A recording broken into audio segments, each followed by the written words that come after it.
everyone, welcome to Sri Ram's IS YouTube channel. This is your mentor Arzu Kakkar, where daily we used to have this session of news analysis. आज जो हमें cover करना है, there is a list in front of you, so we'll talk about it in detail. ऊपर कुछ articles हैं जो आपके प्रीलिम्स और मेंस से एसोसिएटेड है.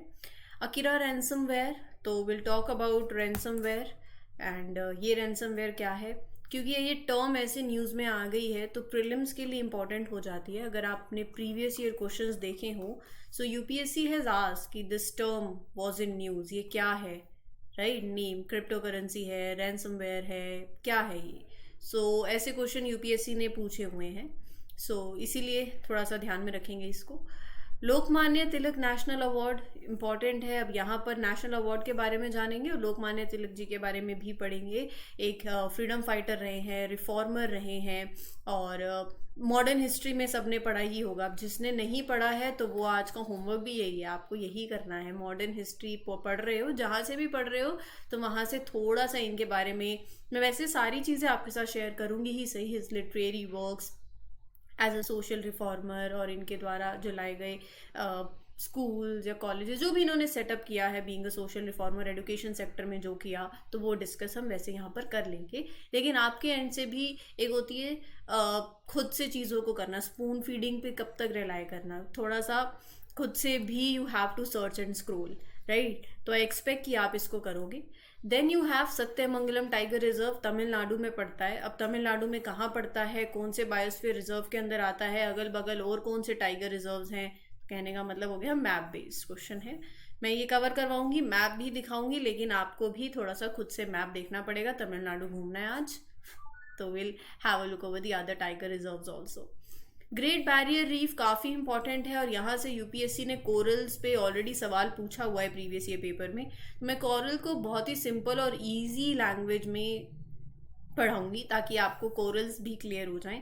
यूजुअली सब सोचते हैं कि corals are plants, but actually they are not plants, they are animals, right? So इनका जो सिम्बायोटिक रिलेशनशिप है, जैसे जैसे आगे बढ़ेंगे वैसे वैसे आपको क्लियर हो जाएगा. Next you have the IIM bill is a bold move. तो ये बहुत ही इंपॉर्टेंट आर्टिकल है आपके जीएस पेपर 2 के लिए. मतलब उसमें ये सेट बैठता है जीएस पेपर 2 से, और यहाँ पर गवर्नमेंट पॉलिसीज और इंटरवेंशन से इसका रेलिवेंस है. कॉन्टेक्स्ट ये है कि गवर्नमेंट ने इंट्रोड्यूस किया है IIM bill, Indian Institute of Management IIM act था 2017 का. So government has introduce this IIM amendment bill in 2023. अब क्या है इसके अंदर, क्यों लाया गया, सो बहुत ही बोल्ड मूव क्यों बोला गया है इसको, तो वो सारी चीज़ें जो हैं वो इस आर्टिकल के अंदर हैं. मैं आपको बहुत ही सिंपल वे में इसको क्लियर करूँगी ताकि आपको पॉइंट्स मिल जाएं, चीज़ें याद भी हो जाएं, राइट? सो आई थिंक अब आपको पता चल गया है कि सेशन में कैसे हमने प्रोसीड करना है, क्या करना है. तो शुरू करने से पहले all you need to do is mark your attendance by liking this session. जल्दी से जाओ, अपनी अटेंडेंस मार्क कर दो. शेयर कर सकते हो फ्रेंड्स के साथ ये सेशन, अगर आपको अच्छे लगते हैं आप उन्हें भी बता सकते हो about these lectures. And don't forget to subscribe to Shri Ram's IAS channel also, right? So that you get the important updates and notifications. As far as this article is concerned, the IIM bill 2017 में parliament ने पास किया था IIM act, Indian Institute of management act. MBA करते हैं ना, तो बस वही. अब यहाँ पर देखो क्या दिक्कत है, पहले वाले के क्या कंसर्न्स हैं, ये हमें पता होना चाहिए. IIM बहुत ही प्रेस्टिजियस एजुकेशनल इंस्टीट्यूशंस हैं इंडिया के अंदर. IIM एक्ट 2017 वाला जो है, it give lot of freedom and independence. तो ये दो बातें ध्यान में रखनी है, फ्रीडम एंड इंडिपेंडेंस. यहाँ से आपसे ना इवन मेंस के लिए तो ठीक है, बट इंटरव्यूज में भी आपका ओपिनियन जाना जा सकता है. क्या एजुकेशनल इंस्टीट्यूशंस के पास फ्रीडम नहीं होनी चाहिए? इस आर्टिकल में आपको ये सवाल क्लियर हो जाएगा. सो यहाँ ये टर्म दो मैंने जो लिखी है इसीलिए लिखी है क्योंकि इस पे आपको स्ट्रेस देना है. So it give a lot of freedom and independence to the IIMs. लेकिन one important rule in the इस एक्ट के अंदर था, that was regarding board of governors. अब वहाँ पर जो बोर्ड ऑफ गवर्नर्स हैं of the IIMs, they had to do a review of the institute every 3 years. हर 3 साल बाद उन्हें एक रिपोर्ट शेयर करनी होती थी publicly. They had to review the institute. Sad part is कि 6 साल हो गए, सिर्फ कुछ ही आईआईएम हैं जिन्होंने इस रूल को फॉलो किया। तो यहाँ पर कंसर्न रेज होता है एक, right, how they are being governed, accountability के पॉइंट ऑफ व्यू से इंपॉर्टेंट आ जाता है, राइट। सो दिस रेज, अगर आप 3 साल बाद आपको एक रिपोर्ट देनी है, आपको रिव्यू करना है इंस्टीट्यूट को, आपने 6 साल में देखो तो सिर्फ कुछ ही आईआईएम ने किया, so this raise concerns about how they are being governed and held accountable. इस इशू को एड्रेस करने के लिए इंडियन गवर्नमेंट ने इंट्रोड्यूस किया है दिस आईआईएम अमेंडमेंट बिल 2023। अब इसके अंदर क्या होगा, this new bill wants to take back some of the freedom. ये बहुत इंपॉर्टेंट है, ध्यान में रखना, फ्रीडम है लेकिन बहुत ज्यादा नहीं होनी चाहिए ना, some of the freedom and power that were given to the IIMs. कैसे, यहाँ पर वो एक पोजीशन लेके आ रहे हैं, नई position, that is of a visitor. ये विजिटर को अपॉइंट किया जाएगा by president of India. Visitor क्या करेंगे, विजिटर आगे अपॉइंटमेंट्स करेंगे, रिव्यू करेंगे। अब basically this new position of visitor who will be there as per this bill, visitor कौन होगा, the one who will have more authority and oversight over the IIMs। इसके पीछे ये जो चेंजेस लाए जा रहे हैं, इसके पीछे का कारण ही यही है कि आईआईएम्स को प्रॉपरली रन किया जाए, they are accountable, so that they are accountable to the public and government. तो जब ओवरसाइट होगी, अकाउंटेबिलिटी होगी, यू विल मेक श्योर कि आईआईएम्स रूल फॉलो करे। तो इससे गवर्नमेंट चाह क्या रही है, गवर्नमेंट जा रही है इन इंस्टीट्यूट्स की फंक्शनिंग को इम्प्रूव करना। Are you getting my point, to improve the governance, तभी इसको बोला गया है एक बोल्ड मूव, राइट। तो इस बिल के प्रोविजंस के अंदर पहले क्या था, 2017 में government gave a lot of power to the IIMs, they were allowed to make important decisions like appointing people, running their affairs, but अब वो नहीं होगा। अब 2023 में सरकार ने कुछ चेंजेस किए हैं इन रूल्स के अंदर थ्रू दिस न्यू बिल। ये विजिटर की जो पोजीशन क्रिएट करी है, जैसे मैंने बताया, प्रेसिडेंट अपॉइंट करेंगे, विजिटर के पास अथॉरिटी होगी to make important appointments, choosing the head of the institute board, someone who will be the part of committee to select the director, chairperson of a forum that will coordinate among all the IIMs। तो यहाँ पर appointment कौन करेंगे, visitor करेंगे। So the visitor will have the power to start the investigations, inquire into the IIMs, or if there are any problems, even they can remove the directors if needed। कहने का मतलब ये है कि one of the main reason इन सारे changes का क्या है कि आईआईएम को रिस्पॉन्सिव बनाया जाए। They were not responsive enough, there were concerns about क्या हो रहा है आईआईएम्स के अंदर, right. Even there were allegations of powers being misused by their directors, unfair increase in the fees of MBA courses। So government want to have more say and control over the IIMs, make sure that they are being run properly, everyone is treated fairly, to address these concerns जो अभी IIMs के अंदर हो रहे हैं। अब बात आती है कंसर्न क्या था। 2017 में जो पावर थी बहुत ज्यादा डायरेक्टर्स के पास थी of the IIMs, but there were not enough check and balance to keep them in check. Government had 2 people on the board but they didn't have much say, और जो बाकी बोर्ड मेंबर्स थे they didn't have a personal interest in the institutions, right. तो they didn't provided enough oversight. इस सबके चक्कर में there was lack of accountability, कोई रिस्पॉन्सिबिलिटी नहीं थी among the boards, right? So that make that thing less effective. Some people compared the situation to the other private universities also. तो overall government की involvement इस 2023 के bill के आने से कईयों के लिए वो भी है, वरिसम भी है कि यहाँ पर गवर्नमेंट का कंट्रोल बहुत ज़्यादा हो गया है। देखो, यही बात है कि इंस्टीट्यूशन को जितनी ऑटोनॉमी मिली जाए वो इतना अच्छे से काम करते हैं, बिल्कुल सही है, ऑटोनॉमी मिले और ऑटोनॉमी मिलेगी भी, लेकिन गवर्नमेंट क्या इंश्योर करना चाहती है कि with autonomy check and balance भी इंपॉर्टेंट है, अकाउंटेबिलिटी इंश्योर करना भी बहुत ज़्यादा इंपॉर्टेंट है। स्टेट कंट्रोल जब होता है, गवर्नमेंट का involvement, it doesn't mean lower quality, इसका मतलब नहीं है कि ऑटोनॉमी चली जाएगी। IIM themselves they are successful for a long time under the government control, क्योंकि they had freedom to operate independently their day to day affairs. लेकिन ये नया जो अमेंडमेंट है, it will bring back accountability, सबसे important. They will have oversight, check and balance होगा, right. Government की involvement means having check and balance to make sure कि आप इंस्टीट्यूशंस की रेपुटेशन को प्रोटेक्ट कर रहे हो, the brand of the IIM, right?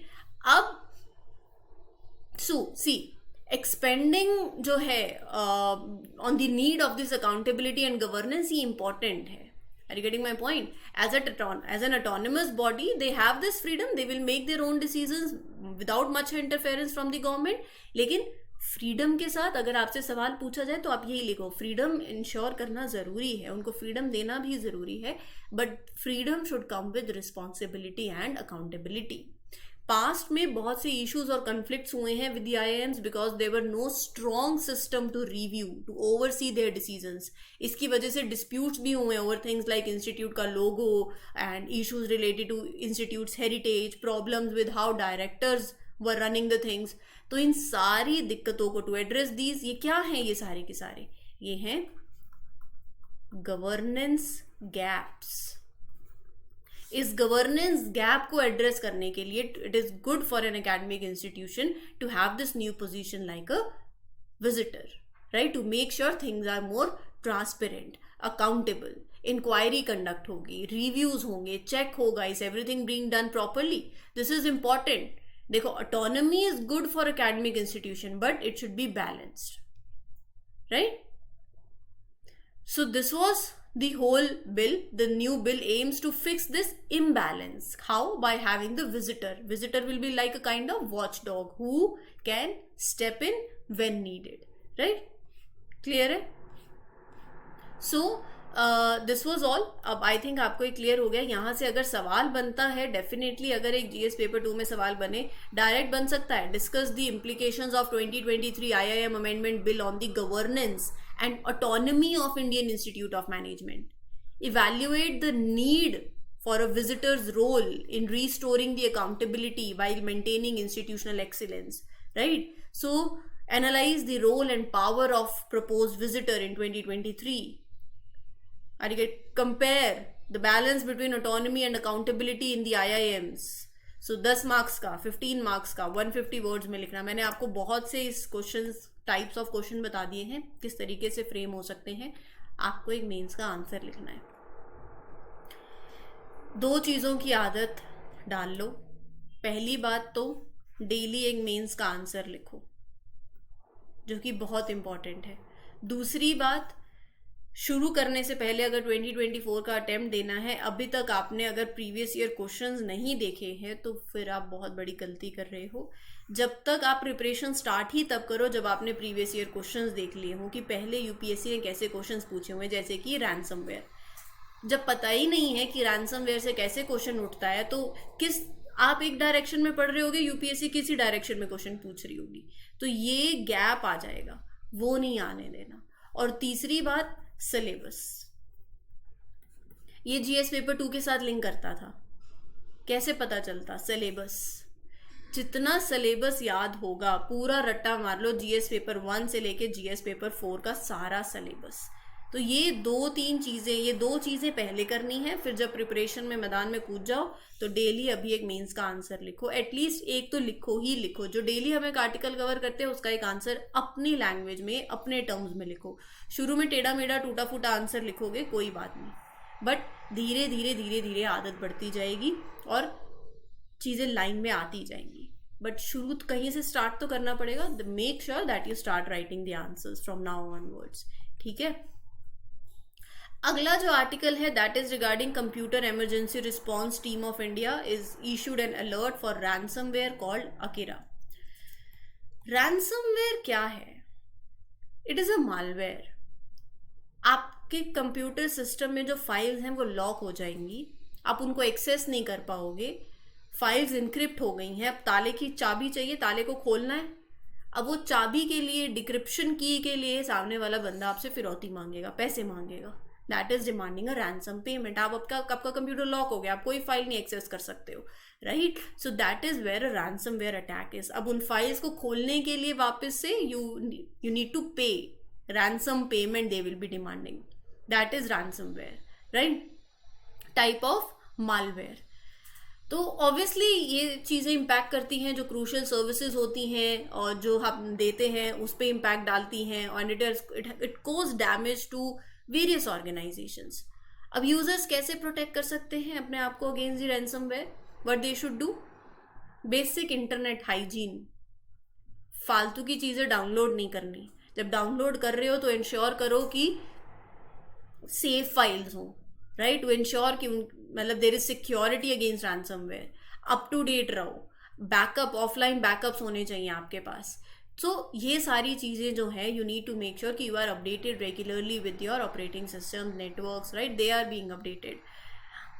India के अंदर मेंस के पॉइंट ऑफ व्यू से एक इम्पॉर्टेंट है, और ये डेटा गवर्नमेंट ने प्रेजेंट किया था पार्लियामेंट में। India witness 13.91 lakh 13.91 lakh cyber security incidents 2022 में, और ओवरऑल इंडिया 3rd नंबर पर आता है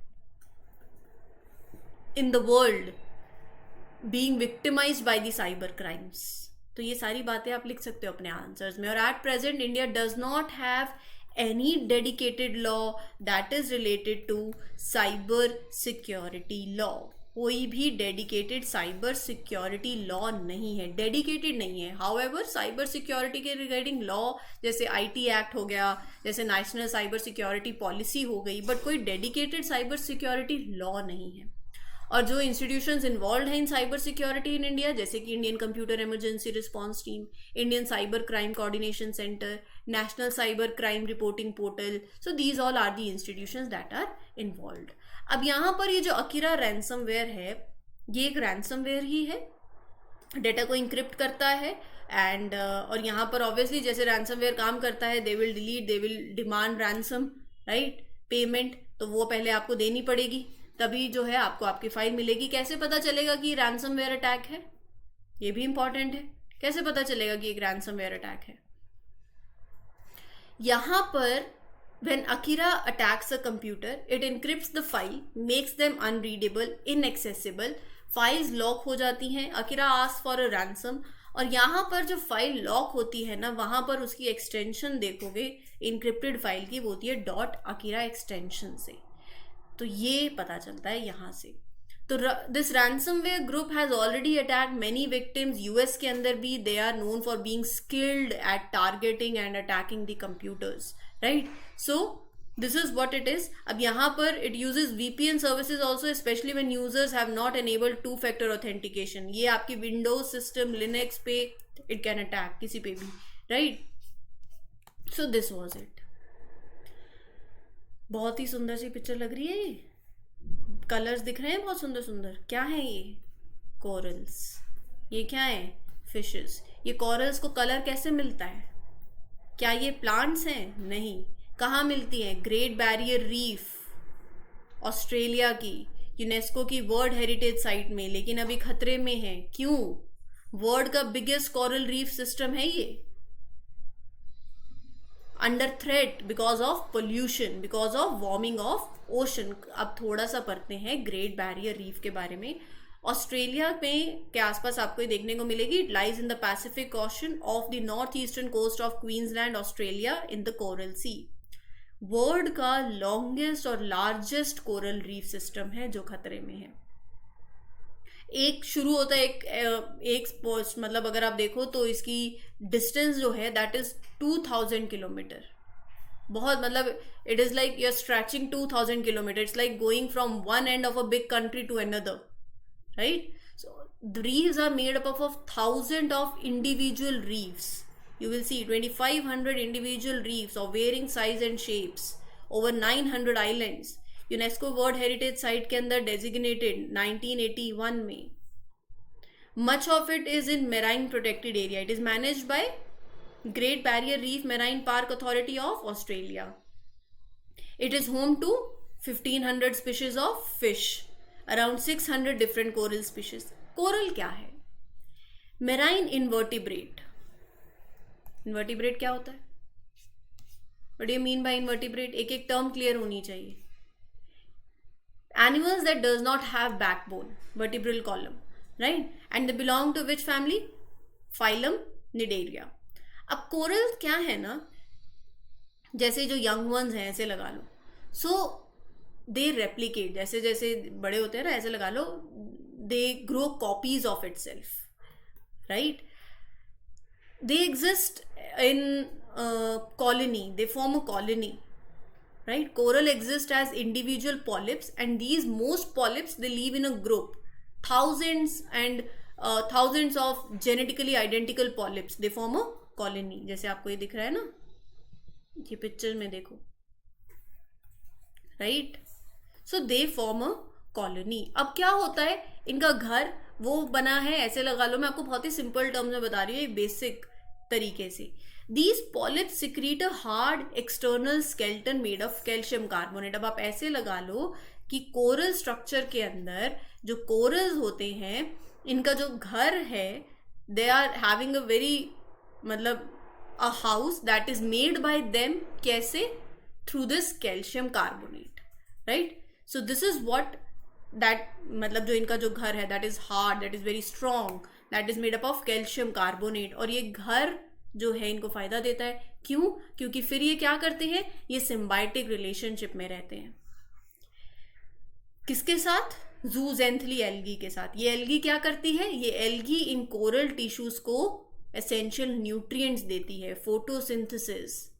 यहीं से ही कोरल्स को अपना वाइब्रेंट कलर मिलता है. और कोरल्स इनके बदले जूजेंथली को क्या देते हैं? घर, place to live, offer them protection. तो वो हो गया देना और लेना, कोरल सिम्बायोटिक रिलेशनशिप, राइट? लेकिन टेम्परेचर बहुत ज्यादा होने की वजह से, पॉल्यूशन और अदर फैक्टर्स होने की वजह से corals expel their zooxanthellae and it leads to coral bleaching. Coral bleaching से यूपीएससी ने सवाल पूछा हुआ है. So without their symbiotic algae, coral lose their vibrant colours, they become more vulnerable to diseases and mortality, right? Important है आपके GS paper 3 से.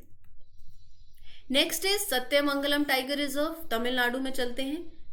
Eastern Ghats western Ghats का जंक्शन, नीलगिरी बायोस्फीयर रिजर्व पड़ता है यहाँ पे. यहाँ आपको सत्यमंगलम टाइगर रिजर्व देखने को मिलेगा. इसके ऊपर आपको बांदीपुर, उसके ऊपर आपको मधुमलाई, उसके ऊपर नागरहोल. सो this is like this, right? अब ये सत्यमंगलम टाइगर रिजर्व तमिलनाडु में इरोड डिस्ट्रिक्ट है, वहां पड़ता है.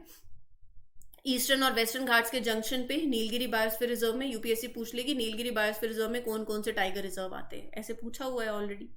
सो it's area is contiguous with Mudumalai tiger reserve, Bandipur tiger reserve, bear tiger reserve and wildlife sanctuary. So these reserve form the Nilgiri biosphere reserve. Biggest tiger population in the world they have. Terrain is hilly and undulated. Vegetation आपको dry thorn forest, mixed deciduous forest, semi evergreen forest, ये सब देखने को मिलेंगे. Climate subtropical dry है. Summers hot and dry है, monsoon wet and cool. Rivers Bhavani, Moyar, Noyyal rivers हैं. इरुला और कुरुम्बा ट्राइब्स यहाँ की ट्राइबल कम्युनिटीज हैं. नीम, टैमरिंड, सैंडलवुड, ये सारी आपको स्पीशीज देखने को मिलेंगी. फ्लोरा फना के अंदर elephant, tiger, panther, sloth bear, black buck. So these all are the species. ठीक है. अगला आर्टिकल है that talks about prime minister will be honoured with Lokmanya Tilak national award on his visit to Pune. 1983 में यह award institute किया गया bye तिलक स्मारक मंदिर ट्रस्ट. 1 अगस्त को हर साल डेथ एनिवर्सरी होती है लोकमान्य तिलक की, और ये अवार्ड दिया जाता है टू द पर्सन जिनकी रिमार्केबल और एक्स्ट्रा ऑर्डिनरी कॉन्ट्रीब्यूशन हो working for the progress and development of the nation.